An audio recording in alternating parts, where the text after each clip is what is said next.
The United States is well known as effectively being just about the only country in the world to follow its citizens and not only tax them, but impose regulations on them no matter where they live anywhere in the world. Even if you spend 0 days in every calendar year in the United States, as a citizen or a green card holder, you will be subject to paying tax to the United States. And there's been an effort by a few vocal people in Congress and an advocacy community to impose new laws that would change this procedure and bring the United States into line with every other country in the world. I'm going to give you my thoughts on those bills in this video.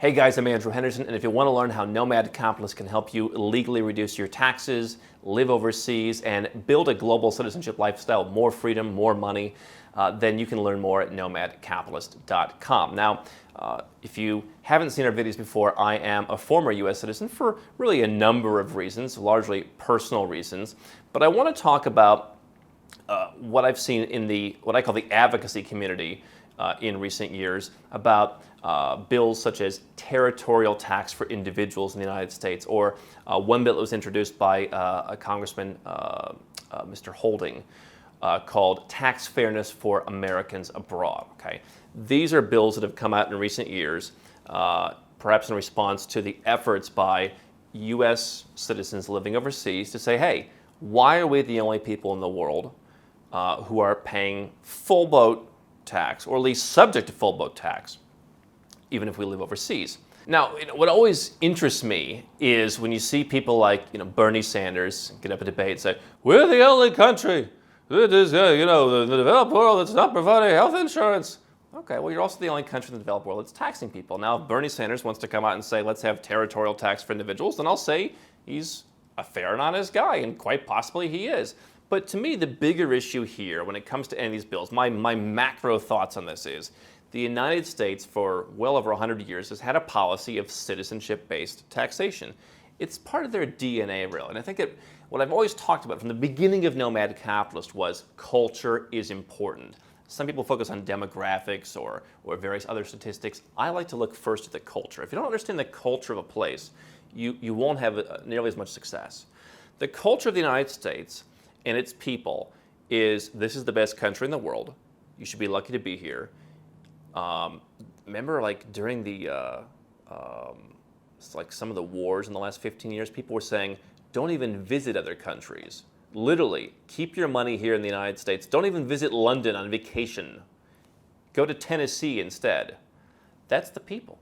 That's the culture, and the politicians feed into that and feed off of it as well. It goes both ways.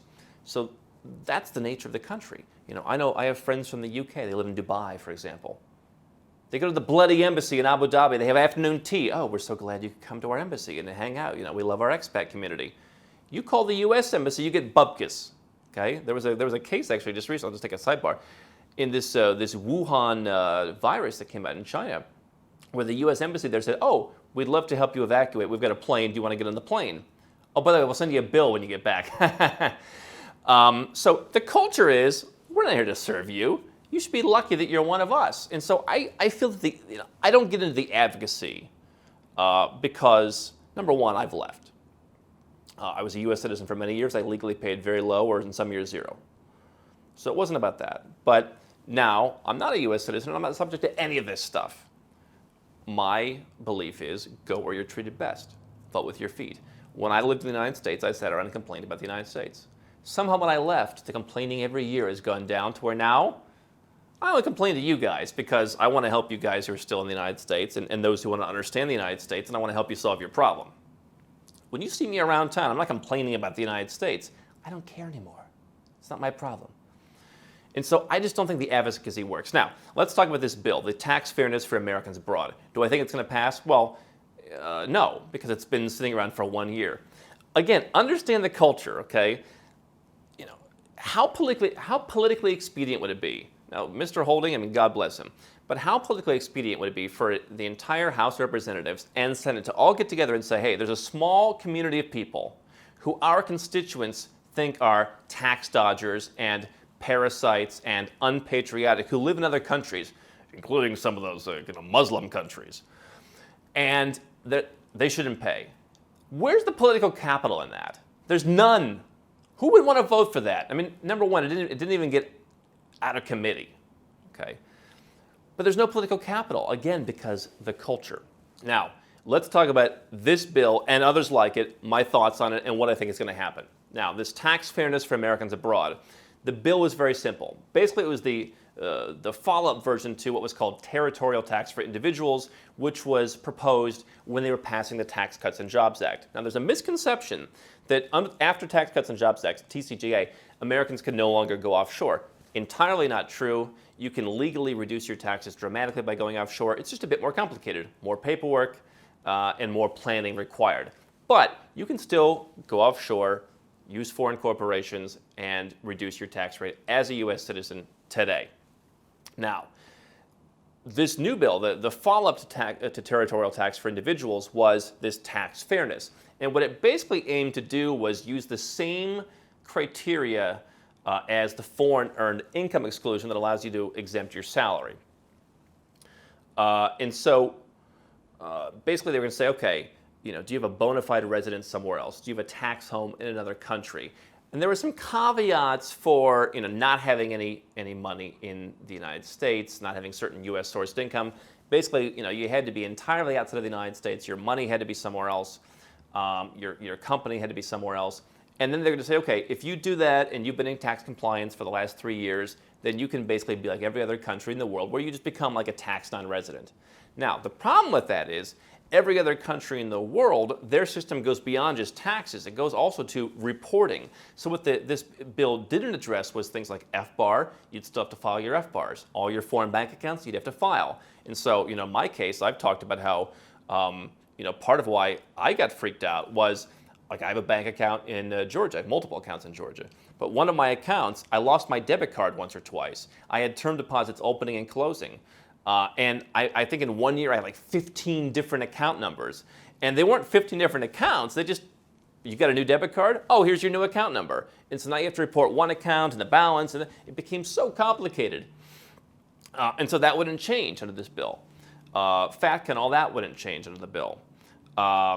A lot of other regulations wouldn't change. You would actually be put as a non-resident for tax purposes, which would mean that if you had U.S. source investments, you'd oftentimes pay higher tax rates. You wouldn't be able to avail yourself of certain deductions or other tax benefits that a citizen would. And so basically it would foreclose on any benefits for investing in the United States. And so, as often happens in the U.S. Congress, it was a solution that was put forward, I think, rather quickly and didn't really address all the issues. It's not simply a clean issue of, if you don't live in the United States, you're out of the system, we don't need to hear from you. It was just, all right, we won't tax you. Oh, but over here we might tax you. Oh, and by the way, you still got to file 5471 and over. It really didn't solve the problem entirely. Now, if you're making $1 million a year, I guess you'd rather go through that process and pay nothing on that foreign income than have to pay a little bit of something under the current system. But there's a couple things at play here. Again, number one, I have some friends and other people I know who are doing the advocacy game. They're going out and they're complaining and they're saying it's unfair. At a certain point, as a business person, my entire life as a business person, I say, you have to be pragmatic. Is it unfair? Of course it's unfair. It's dramatically unfair. But go where you're treated best. 5 magic words. Life isn't fair. And do you feel a sense of injustice about it? Sure. You know what? I have people in my family who've suffered injustice in other ways from their countries, people who immigrated to the United States. You move on with life. You can't spend your entire life, I was treated unfairly. Great, you were. We move on. What's next? The advocacy thing, to me, it's just constant whining about a problem that's not going to be solved, in my opinion. This particular bill did not make it through. These people get so excited that, oh, this could be our shot. This could be the one that works. It's not going to work because there's no political capital. Nobody really wants it. Nobody cares. Can you imagine the attack ad against the guy who votes for this? Because you've seen the attack ads in the United States, so-and-so voted for tax breaks for companies that ship jobs overseas. Can you imagine? Voted for tax cuts for wealthy fat cats. They'd probably like take this video, and they'd be like, Andrew Henderson, the face of evil tax, they don't want to pay tax. They'd be like, John Smith voted with Andrew Henderson to not pay tax. Who would want that guy? That guy would get clobbered. They would do it. And so, to me, it really is a cultural issue. These bills come, things like FATCA got pushed through. There will be more and more rules. In fact, I think the direction is you'll see other Western countries start to slowly creep into not this level of complexity, but into, oh, you've left? Maybe you should pay something. They've already crept into being more difficult and being more focused on tracking their non-residents in countries like Australia, Canada, UK, etc. Making sure you truly are non-resident much more than 20 years ago when they barely even looked at anything. So that's why I don't, people ask for my opinion. That's my opinion. My opinion is I wouldn't expect anything. Because I look at it as a situation where, when I left the United States, and renounced, I said, I am now foreclosing on the chance of any new laws or any new, things they want to dream up from having to affect me. When you're in an abusive relationship, and your girlfriend punches you in the face, you don't wait around for her to stab you in the throat. You take the hint, okay? This is a place that has been very vocal. And they've shown with their actions. This is what we believe. That's the punch in the face. Don't wait around for the stab in the throat. Now, if you want to stay there, if you want to be we help people who are U.S. citizens all the time. They want to stay U.S. citizens. They don't want to renounce. I'm not on a crusade. I'm not an advocate to get people to leave. If you want to stay a U.S. citizen, stay a U.S. citizen. If you want to live in the United States, live in the United States. What I'm saying is, if you're going to live overseas and hope, believe that someday they will change the system, I really don't think it's going to happen. I think you should govern your actions accordingly. If you want to stay a U.S. citizen, there are options that you can legally pay very little, potentially zero for some people, or you can go and get out of the system. But to hope that they're going to become like every other, I just don't think it's going to happen. How can Nomad Capitalist help you? 4 ways. Number 1, subscribe to our channel and click the notification bell to make sure you get our new video every day. Number 2, get a copy of Nomad Capitalist, the book. You'll learn a lot of my personal experiences over a dozen years of studying this stuff, as well as exactly some of the strategies that you can use to build your Nomad Capitalist plan. Number 3, if you're not sure where to start, but you want to come and learn from my team and I, you want to come and mingle with like-minded people, learn more about our live conference, Nomad Capitalist Live. It's coming up soon. And number 4, if you want some help right now because you've got a burning issue, you need something solved, you want to lower your taxes, get a second passport, or build the Nomad Capitalist lifestyle of your dreams, go to nomadcapitalist.com and click on Become a Client.